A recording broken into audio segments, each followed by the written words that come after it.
Buenos días, mis queridos colegas. Les he reunido aquí porque nos han pedido que propongamos un tratamiento para una mujer con cáncer de mama triple negativo, por lo que les pediré sus propuestas para elegir la mejor opción de tratamiento. El expediente con los datos lo tienen sobre la mesa. Revísenlo, por favor. ¿Listo, colegas? Vamos a comenzar, por favor. Les solicito me digan sus propuestas y justifiquen el porqué de su sugerencia de tratamiento. ¿Alguien que quiera comenzar? Bueno, doctor, yo propongo el cisplatino, ya que este se utiliza en las pacientes con cáncer de mama siendo un medicamento de primera elección. Cuando el cisplatino entra a la célula, activa la vía de las caspasas, es decir, activa la apoptosis. Pero además se ha visto que la activación por el cisplatino aumenta los niveles de Jun y provoca que se transcriba el TNF-alfa, el cual después se trasloca al citosol, posteriormente al espacio extracelular, y ahí es capaz de activar a su receptor.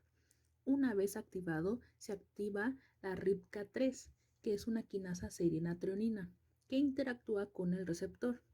Luego esta fosforila a RIPK1, esta a MLKL, y como resultado final se obtiene la necrosis. Su propuesta es buena, colega, pero creo que la mía podría ser mejor. Sería utilizar doxorubicina. Este es una antraciclina que se utiliza en el tratamiento de una amplia gama de cánceres, incluyendo el cáncer de mama. La doxo puede traslocarse al núcleo y se intercala en el ADN, lo que conduce a la inhibición de la síntesis de ADN o al envenenamiento de la topoisomerasa 2.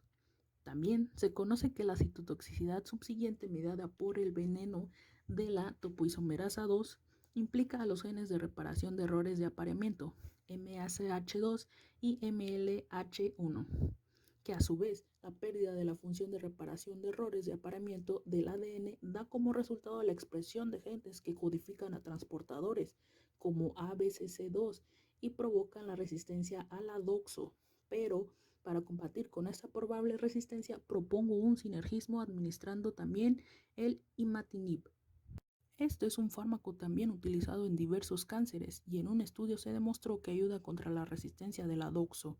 Esto sucede por su intervención en la vía JAK-STAT, pues el imatinib inhibe a la STAT3 que interactúa con NF-κB. Este se trasloca al núcleo e inhibe la expresión de proteínas antiapoptóticas como CIAP1 y XIAP, provocando la apoptosis. Además, la inhibición de STAT3 previene la activación de la vía AKT. Esto sucede porque cuando la STAT3 no se ve inhibida, se une con otra STAT, formando un dímero. Luego se trasloca al núcleo funcionando como un factor de transcripción y se expresa la proteína scaffold HSP27, la cual recluta AKT, luego AKT es fosforilada. Una vez activa AKT fosforila de regreso a la HSP27, propiciando el desenclaje de este complejo, permitiendo que AKT pueda fosforilar a la proteína BAD y finalmente se quede activa la proteína inhibidora de la apoptosis. Esa es una buena opción, colega. Sin embargo, el estudio que menciona del imatinib solo se ha hecho de manera in vitro. Aún se necesitan más pruebas clínicas para tomarlo en cuenta. Bueno, yo propongo dos fármacos mucho más selectivos. Se podría utilizar IMR1, que significa inhibidor del Mastermind Like One. Primeramente, sabemos que el receptor Notch se escinde posttraduccionalmente dentro de Golgi por proteasas. Luego se trasloca a la membrana plasmática donde es escindido nuevamente por las metaloproteasas ADAM. Posteriormente, el dominio extracelular puede reconocer su ligando, que puede ser delta. Luego es escindido por tercera y cuarta vez por la gamma secretasa y el dominio intracelular termina traslocándose al núcleo para favorecer la transcripción de genes.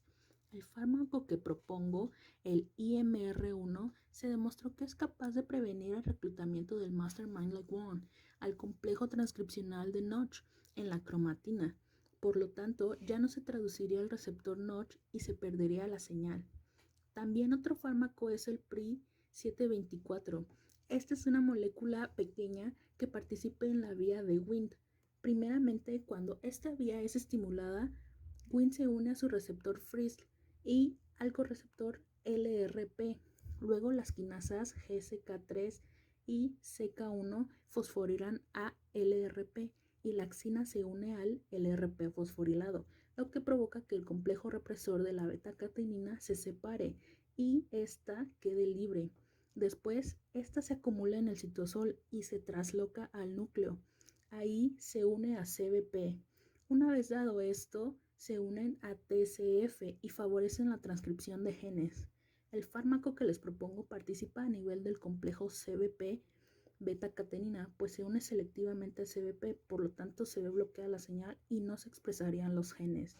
Tanto con el fármaco anterior, que es el IMR1, como el PRI-724, se estudiaron en cáncer triple negativo y se observó que cuando se utilizaron ambas moléculas disminuyeron los niveles de la ciclina D1, el BEGF1 y GES y también NOTCH, que dichas moléculas participan en la angiogénesis, proliferación y supervivencia celular. Y también se demostró el aumento de los niveles de la caspasa 3, que es parte de la vía de la apoptosis. Me parecen muy interesantes las propuestas de tratamientos que están proporcionando. Sin embargo, me resulta controversial administrar medicamentos que aún siguen en fases clínicas, por lo que no sería muy correcto administrarlo ya como tratamiento contra el cáncer de mama. Por otro lado, para el cisplatino propuesto por la doctora Patiño o la doxo propuesta por el doctor Dupont, han sido objeto de reemplazo sobre todo por la resistencia que se pudiera generar en las pacientes. Por ello es importante contemplar otras opciones. ¿A quién se le ocurre alguna otra idea? En este caso podemos considerar al paclitaxel. Este es uno de los fármacos más utilizados para tratar el cáncer de mama, pues puede inhibir varias vías ya que se une a los receptores TLR4, o sea, los receptores tipo TOL. Este receptor, al activarse, MID88 puede activar tanto la vía de las mapsinasas como la de NF-κB. Para activar la primera, MID88 activa la RAS-GTPasa. Esto conduce a la activación de RAF, que a su vez fosforila a MEK. Posteriormente se fosforila ERK y, como sabemos, el resultado final de esta vía es la proliferación celular. Ahora, para la activación de la vía NF-κB, primeramente MID88 recluta quinasas asociadas a este tipo de receptor, que son las quinasas IRAC, y también a TRAF. Una vez activado el complejo MID88, TRAF funciona como una ubiquitina ligasa E3 que cataliza la síntesis de cadenas poliubiquitina unidas a K63 o al modulador esencial de NF-κB, que es NEMO. Una vez autoubiquitinado, TRAF recluta a la subunidad reguladora TAP2-3 y a NEMO. Después, la TAC fosforila a la subunidad beta de IKK, lo que provocará que fosforile a IKB y sea marcada para su ubiquitinación liberando a NF-κB, la cual se trasloca al núcleo y ayuda a la transcripción de genes. Y se ha demostrado que estos genes causan la detención mitótica en la fase G2M a altas concentraciones de paclitaxel, mientras que a baja concentración se induce la apoptosis en la fase G1S. Igualmente seguimos con el problema de la resistencia que el paclitaxel puede ocasionar. Recordemos que el estadio del cáncer que presenta la paciente es triple negativo y es suficientemente agresivo como para generar esa resistencia. Estoy consciente de ello, pero creo que sería una buena opción si lo administramos en conjunto con el itraconazol. Este es un fármaco que ya se ha visto su efecto en pacientes con cáncer de mama del tipo triple negativo. El itraconazol es capaz de inhibir la acumulación del receptor ESMO en una célula cancerígena. Como sabemos, el ligando SHH se encuentra sobreexpresado. Este se une a PATCH, lo que provoca que deje de inhibir a ESMO. Esto hace que ESMO se active y se trasloque a la membrana a través de vesículas. En el caso de no tener itraconazol, se fosforila ESMO. Este recluta el complejo proteico costal 2, FUSed y la proteína CI, protegiendo a esta última de su proteólisis. Luego se trasloca al núcleo y con ayuda de un coactivador permite la transcripción de distintos genes. Estos genes se ha demostrado que son SOX9, mTOR, la ciclina D1, Wnt, beta-catenina, BEGFR2 y el transportador ABCC1, que todos estos están involucrados en la proliferación, el ciclo celular, la angiogénesis y la inhibición de la apoptosis y autofagia, por lo que si administramos itraconazol se podría arrestar estos efectos. Me parece una propuesta muy valiosa. Gracias, doctor Almanza. ¿Qué opinan los demás colegas? Coincido con ustedes, doctor Farías y doctor Almanza, pues podríamos reducir la resistencia a la quimioterapia, pero también debemos preocuparnos por la calidad de vida de la paciente. La combinación de ambos medicamentos realzaría los efectos secundarios. Por ello me atrevo a sugerir la administración de fármacos inhibidores de la quinasa dependiente de ciclina, específicamente la CD4 y 6, los cuales ya han dado resultados satisfactorios en pacientes con cáncer de mama avanzado. Para entender un poco más sobre la forma en que estos medicamentos actúan, les explicaré la vía CDK-RB1-E2F, dirigida por los inhibidores de CDK4 y 6 en el cáncer de mama. La activación de los receptores de estrógeno, así como otras señales que inducen la proliferación, estimulan la complejación de CDK4 y 6 con ciclina D1 y por las vías en paralelo de MAPsinasas y PI3K.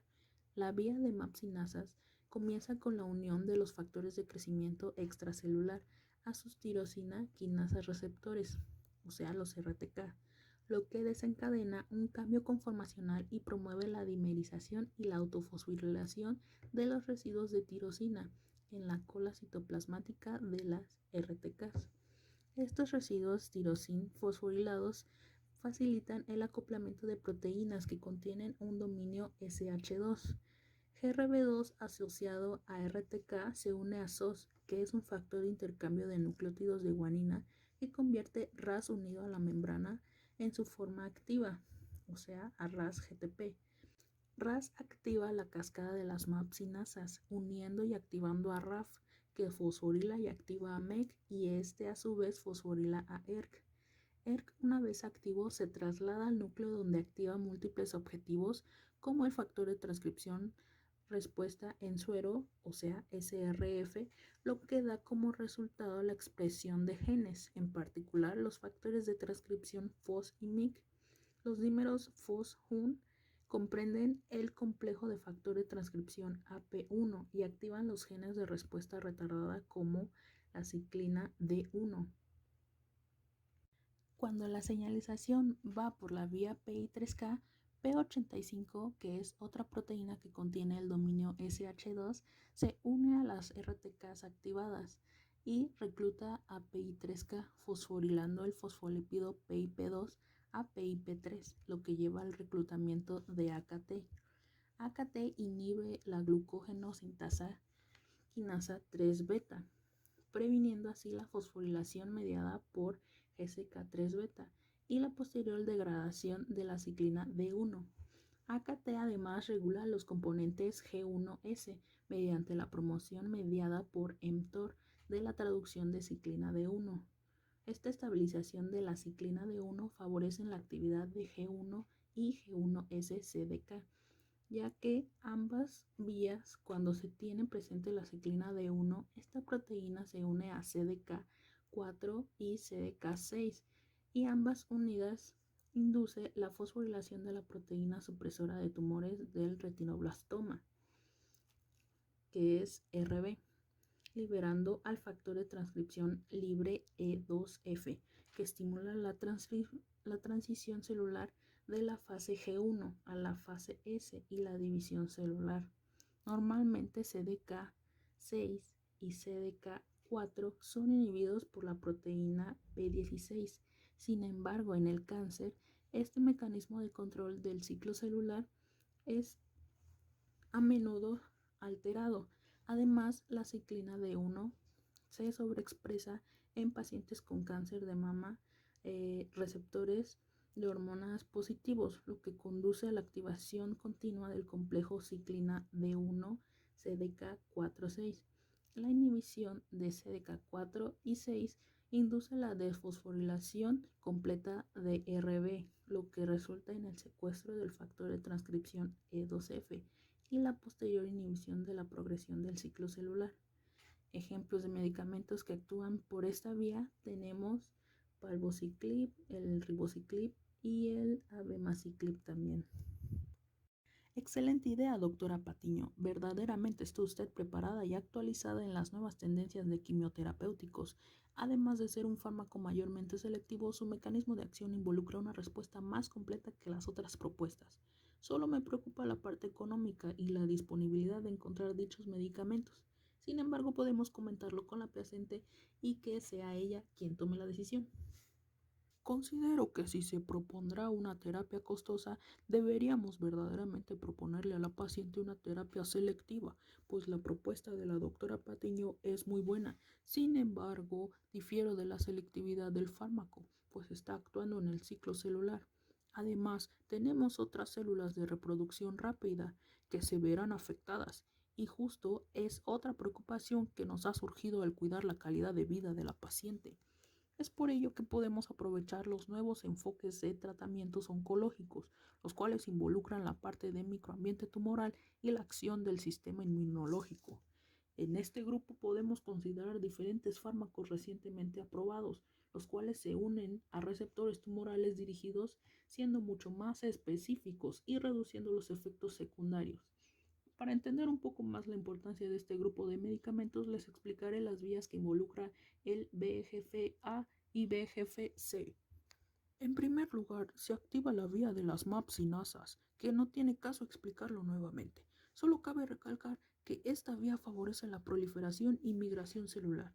Pero, por otro lado, la activación de este receptor también puede activar por fosforilación la fosfolipasa C, que a su vez activa a PKC y esta activa a ENOS, lo que favorece el microambiente tumoral por la mejora de la permeabilidad vascular y angiogénesis. Por último, el receptor activo también puede reclutar a la proteína TSAD y este se une entonces a SRC, cuyo complejo activa PI3K que fosforila a AKT, AKT fosforila BAT, la cual genera un cambio conformacional y libera la proteína IAIP, la cual inhibe la apoptosis. Y ya que hablamos de apoptosis, también recordemos que AKT inhibe a la caspasa 9. En situaciones normales, recordemos que la caspasa 9 genera una escisión en la caspasa 3 que ocasiona un corte en MEC1 y esto manda una señal de estrés celular que hace que la célula libere a SAPK y JNK y su acción sea directamente sobre el ligando FAS por proximidad. FAS, que es una proteína de muerte celular, genera un loop positivo que activa la caspasa 8 y nuevamente cinde sobre la caspasa 3 activando la vía extrínseca de apoptosis. Pero como mencioné anteriormente, AKT inhibe a la caspasa 9, por lo tanto esta vía también se ve regulada negativamente, inhibiendo apoptosis y favoreciendo la supervivencia celular. Ahora, el medicamento que propongo es el bevacizumab, el cual bloquea por completo el receptor VEGF-A y VEGF-C, compitiendo con su ligando natural. Su unión impide la activación del receptor y todas estas vías que les expliqué anteriormente se verán reguladas, favoreciendo la apoptosis y disminuyendo la proliferación y supervivencia celular. Es verdad lo que comenta el doctor Dupont. En ese caso seguimos con el problema de los costos, pero bien la paciente puede tomar la decisión si quiere elegir esa alternativa que se está proponiendo. Creo que deberíamos tener un plan B, ya que la terapia inmunológica es costosísima y la paciente puede no aceptarla, mientras podemos seguir con nuestras propuestas. Acabo de recordar que hay otra vertiente muy importante, que además es accesible en costos y en disponibilidad. Si me permiten, explicaré a continuación la importancia de la activación de los receptores acoplados a proteínas G en el desarrollo del cáncer. Cuando llegan ligandos afines al receptor acoplado a la proteína G con su unidad alfa Q o alfa 12-13, se activa este receptor y se une la proteína G. Luego se cambia el GDP unido a GTP. Después la subunidad beta gamma se separa de la subunidad alfa y esta activa a la fosfolipasa C beta, que tiene como sustrato al PIP2, donde se genera un corte y se libera el glicerol y el IP3. Este último viaja hasta el retículo endoplasmático donde se une a los receptores del calcio dependientes de IP3, liberando el calcio al citosol. La elevada concentración de calcio y el diacilglicerol activan la PKC. A su vez, la PKC fosforila la proteína SPK y esta activa a RAS fosforilándolo. De esta forma se activa la vía de las MAPsinasas, generando la activación de ERK al final. Esta proteína luego viaja al núcleo y se une a la proteína P27, la cual favorece la transcripción de MYC, la cual de inmediato se une a JUN y regresan al núcleo donde favorecen la transcripción de la ciclina D1. Como ya mencionaron anteriormente, esta proteína favorece el cambio de fase de G1 a S, fomentando la proliferación celular. Además, la subunidad gamma beta también activan por cambio conformacional la proteína P110 beta, la cual activa AKT. AKT activa inhibe la función REP-GTPasa del dímero TSC-TSC2. Por tanto, incrementa la proteína REP, que recluta y activa a mTOR, que fosforila la proteína SC, la cual está implicada en el crecimiento celular y proliferación celular. Como vemos, esta también es una vía muy importante. Es por ello que propongo el tratamiento con el inhibidor de PAR1, el Vorapaxar, que actúa bloqueando la unión del ligando natural del receptor por su unión competitiva al receptor, evitando que estas vías se activen, el cual además es económico y tiene buena selectividad. Perdón por la interrupción, pero se me vino a la mente retomar la opción que nos decía la doctora Patiño, pero en vez de usar el cisplatino como activador de los receptores heteroméricos de serina-treonina, podríamos usar el medicamento galunisertib. Recordemos que la unión de ligando como TGF-beta en el receptor tipo 2 ocasiona la fosforilación en los residuos de serina-treonina, que fosforilan al receptor tipo 1, el cual fosforila ahora a SMAD2 y 3. Al estar activos se disocian del receptor tipo 1 y forman un complejo con el mediador SMAD4. Este complejo trimérico se va al núcleo donde se asocia a factores de transcripción y favorecen la producción del factor de crecimiento endotelial que, como sabemos, activa PI3K, la vía de las MAPsinasas principalmente, lo cual favorece la motilidad, proliferación y permeabilidad vascular para angiogénesis. En este caso, el galunisertib es un medicamento cuyo mecanismo de acción consiste en inhibir selectivamente al receptor tipo 1, evitando la activación de todas estas vías. Con este estaríamos abarcando tres principales ejes que influyen en el crecimiento y agresividad del cáncer, los cuales son angiogénesis, migración y proliferación celular, pero con un solo medicamento que es más accesible económicamente y por localización. Aún no se han reportado casos de resistencia al medicamento y su mecanismo de acción involucra un panorama más amplio para tratar el... Colegas, discúlpenme por favor, principalmente usted, doctor Dupont, lo dejé con la palabra en la boca. No se preocupe, doctor Farías. ¿Puedo continuar? Me parece que no será necesario, doctor Dupont. En la llamada que acabo de recibir me informaron que la paciente ha decidido no someterse a ningún tratamiento. Ella no quiere recibir quimioterapia y lo que le reste de vida quiere disfrutarlo haciendo que cada día cuente. Así que damos por terminada esta reunión. Aún así, cada una de sus propuestas fueron muy específicas. Lo tendremos en cuenta en la siguiente ocasión.